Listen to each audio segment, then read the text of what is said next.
Tsika ao anatin'ny resadresaka momba ny fahatapahan-drano ety amin'ny tohatry ny 416 ety zany zao zay amin'izao dia mifanena amin'ity tovovavy manja kely ity miarabandry. Miarabanareo.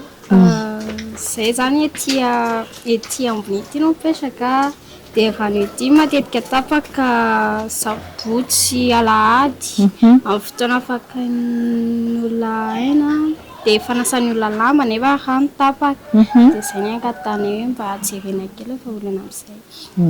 Okey ary dia inona ny vahaolana zany manoloana ny rehefa tapaka ny rano dia manao inona zany nareo? Aiza maka rano, mividy rano sa ahoana?